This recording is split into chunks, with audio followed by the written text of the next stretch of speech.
क्या नरेंद्र मोदी लगातार विदेश नीति के मामले में फेल हो रहे हैं? क्या ये सच है कि भारत के विदेश मंत्री एक सप्ताह तक अमेरिका बैठे रहे कि ट्रंप के समारोह में, शपथ समारोह में उनको न्योता मिले? क्या ये सच है या क्या अफवाह फैलाया जा रहा है? क्या है इसके पीछे की सच्चाई? और सोचिए, चीन लगातार भारत पर कब्जे की कोशिश कर रहा है। वो लद्दाख में फिर से 2 काउंटिंग बना रहा है जिसका नाम है हेयान और हेकान। क्या है भारत सरकार की राय? और क्या बांग्लादेश के साथ मिलकर चीन भारत की तरफ बढ़ रहा है? ब्रह्मपुत्र नदी पर बड़ा सा वो डैम बना रहा है। क्या होगा इसका असर? और आखिर नेपाल, बांग्लादेश, श्रीलंका जो हमारे सबसे करीबी पड़ोसी हैं, उनके साथ हमारे रिश्ते अच्छे थे, इस पर क्या असर पड़ रहा है? नमस्कार, मैं शंभू कुमार सिंह और आप देख रहे हैं नेशनल दस्तक। क्या भारत में जो घटनाएं होती हैं उसका असर आसपास के देशों पर पड़ता है? क्या हमारे पड़ोसियों से हमारे संबंध खराब होने के पीछे भारत की मीडिया है? लगता तो यही है। याद है आपको नेपाल में क्या हुआ था, श्रीलंका में क्या हुआ, अफगानिस्तान में क्या हुआ, बांग्लादेश में क्या हुआ? इन सब पर बात करेंगे, लेकिन सबसे पहले बात चीन की। सोचिए, चीन लगातार विस्तारवादी नीति अपना रहा है। अब खबरें खुद सरकारी सारे मीडिया में छपी है कि चीन जो है वो नया 2 काउंटी बना रहा है, मतलब वो नया 2 प्रोविनेंस बना रहा है, 2 राज्य बना रहा है लद्दाख से लगा हुआ, जिसका नाम है हेयांग और हेकांग। भारत सरकार के प्रवक्ता ने कहा है कि हमने अपनी आपत्ति दर्ज करा दी है, लेकिन चीन जो है वो मानने के लिए तैयार नहीं है और लगातार इस तरह से वो घुसपैठ कर रहा है। प्रधानमंत्री ने दावा किया था कि हम लाल आंख दिखाएंगे, लेकिन ऐसा नहीं हो रहा है। लेकिन सोचिए, यही टीवी अखबार 2014 से पहले किस तरह से सरकार को घेरती थी, सरकार पर सवाल उठते थे, लेकिन अब चारों तरफ चुप्पी है। इससे पहले प्रधानमंत्री नरेंद्र मोदी ने कहा था कि न कोई घुसा था, न कोई घुसा है, न कोई घुसेगा। सुब्रमण्यम स्वामी इस बात पर कई बार ऐतराज़ जता चुके हैं, लेकिन इसके साथ साथ भारत की मीडिया की वजह से और भारत में जो भक्त हैं उसकी वजह से पड़ोसी देशों के साथ रिश्ते लगातार खराब हो रहे हैं। मैं आपको सबसे पहले नेपाल ले चलूँगा। नेपाल के साथ भारत के सबसे शानदार द्विपक्षीय संबंध थे। इतने अच्छे रिश्ते थे कि हमें एक दूसरे के साथ वीज़ा भी नहीं लेना पड़ता था। हम नॉर्मल फॉर्मेलिटीज करते थे बॉर्डर पर और आराम से नेपाल जा सकते थे, नेपाल के लोग भारत आ सकते थे। लेकिन भारतीय मीडिया ने जब नेपाल में भूकंप आया तो जिस तरह से इन्होंने खबरें चलाई, उसके बाद वहाँ की सरकार ने न तो मीडिया को बैन लगा दिया और धीरे धीरे उनका रुझान चीन की तरफ बढ़ गया। चीन की तरफ क्यों बढ़ रहा है वो भी बताऊँगा। उसके बाद श्रीलंका के साथ भी हमारे रिश्ते अब उतने बेहतर नहीं हैं जितने कि पहले अच्छे थे, लेकिन फिर भी पड़ोसी देशों के मुकाबले चीन के साथ, श्रीलंका के साथ हमारे रिश्ते बेहतर हैं, जो बहुत ज़रूरी है। उसके बाद आते हैं पाकिस्तान से हमारा धुर विरोधी है, उससे कभी रिश्ता ठीक हो ही नहीं सकता है, उससे कोई बात करने की जरूरत ही नहीं। बांग्लादेश के साथ हमारे रिश्ते अच्छे थे, लेकिन लगातार बांग्लादेश में जो चरमपंथी हैं वो सरकार पर नकेल कस रहे हैं। दरअसल भारत के अंदर जो जिस तरह से चंद मुट्ठी भर लोग जो जिस तरह से कर रहे हैं, जिस तरह से वो सांप्रदायिकता कर रहे हैं, वो बहाना मिल गया। और लगातार जो यूनिस खान है, जो मोहम्मद यूनिस हैं, वो लगातार इस बात को बोलते रहते हैं कि भारत पहले अल्पसंख्यकों के बारे में सोचे, फिर हमें सलाह दे।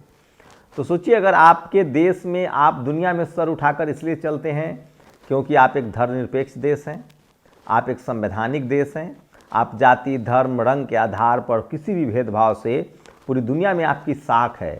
पूरे अमेरिका, यूरोप पर आरोप नहीं, सच्चाई है कि उन्होंने रंगभेद किया। पूरी दुनिया पर आरोप है, अफ्रीका में कि वहाँ नस्लें रंगभेद पर हत्याएं हुई हैं, अंग्रेजों पर आरोप है। लेकिन भारत में जातिवाद की जो सारी खबरें हैं वो हम लोग इंटरनल डिस्कस करते हैं, दुनिया के दूसरे मंचों पर हम इसको शेयर नहीं करते हैं। ये हमारे घर का मामला है, हम चाहते हैं कि इसे घर में सुलझाएं, और इसलिए भारत का मान सम्मान और साख है दुनिया में, और हमारी तरफ कोई उंगली नहीं उठा सकता है। लेकिन सांप्रदायिकता का मामला धीरे धीरे ग्लोबल बॉर्डर पार कर रहा है। अब सोशल मीडिया का दौर है। अब आपको, पहले मीडिया था तो मैनेज कर सकते थे, अब सोशल मीडिया है, ग्लोबल मीडिया, आप मैनेज नहीं कर सकते हैं। जैसे आप देख रहे हैं किस तरह से फ़िलिस्तीन मैनेज नहीं कर पाया, इजराइल नहीं मैनेज कर पाया। तो इसलिए मैं कह रहा हूँ कि अपने देश की छवि का हमें ध्यान रखना है।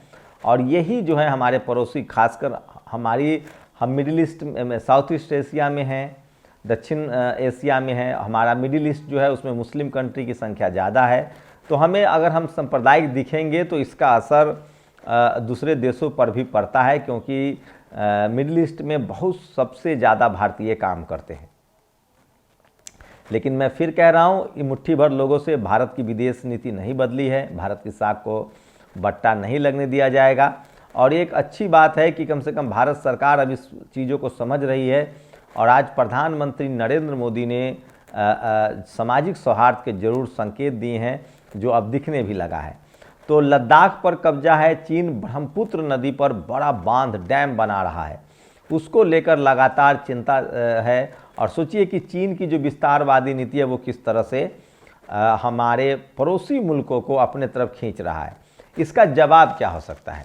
चीन अगर आपको मात देना है तो उसको आर्थिक क्षेत्र में मात देना पड़ेगा, उसको तकनीक के क्षेत्र में आपको मात देना पड़ेगा। चीन ने पिछले 50 सालों में सबसे ज़्यादा काम एजुकेशन रिसर्च पर किया है। उड़ती उड़ती खबरें आ रही है कि चीन के पास 5th जनरेशन नहीं, 6th जनरेशन के फाइटर प्लेन बन रहे हैं।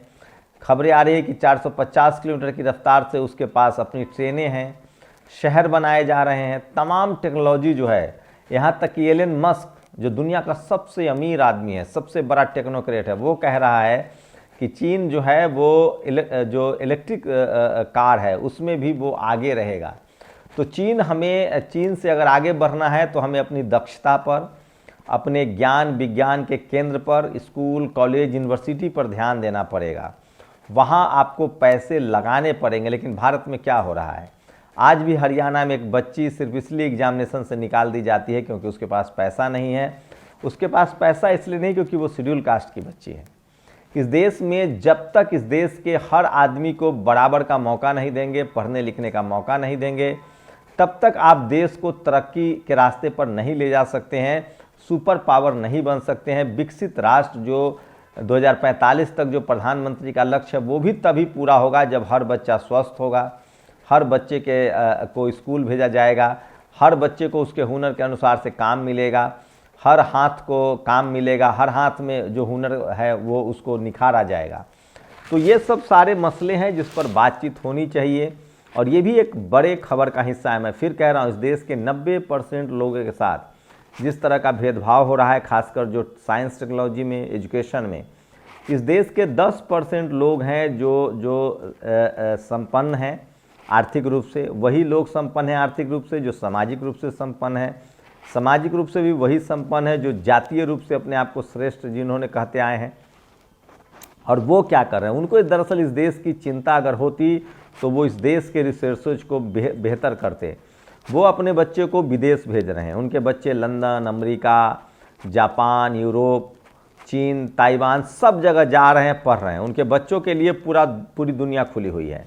लेकिन आपके बच्चों के लिए स्कूल, आज भी खबर है कि यूपी में किस तरह से हालात हैं, बच्चे स्कूल से ड्रॉप आउट हो रहे हैं।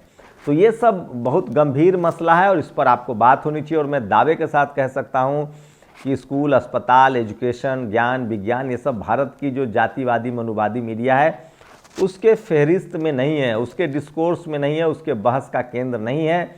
और हमें अगर चीन जैसे देशों से मुकाबला करना पड़ेगा तो हमें अपनी दक्षता, अपने स्किल्स, अपने टेक्नोलॉजी को बेहतर करना पड़ेगा। हमारे पास जनसंख्या है, हमारे पास संसाधन भी है, लेकिन सवाल है कि जिनके दिमाग में जातिवाद और मनुवाद बसता है, जिनको लगता है कि हमारे परिवार और जाति के अलावा कोई और सिस्टम का हिस्सा न बने, कोई और बिजनेस में ना आए, जब तक भारत की जो ग्रोथ है, जो आर्थिक तरक्की है, उसको रुकने की सबसे बड़ी वजह है कि भारत में जो जाति सेंट्रिक लोग हैं, जो पहले अपना परिवार देखते हैं, फिर जाति देखते हैं, और वो तमाम इस देश के 90% जो गैर सवर्ण लोग हैं, जिनको जाति के रूप से अलग कर दिया गया है, उनके लिए वो मौका देना नहीं चाहते। और नतीजा ये है कि कि वो 10% जो लोग हैं इनके पास सामर्थ्य है वो अपने बच्चों को विदेश भेज रहे हैं और यहाँ सांप्रदायिकता की आग में, अंधविश्वास, कर्मकांड की आग में देश को झोंका जा रहा है।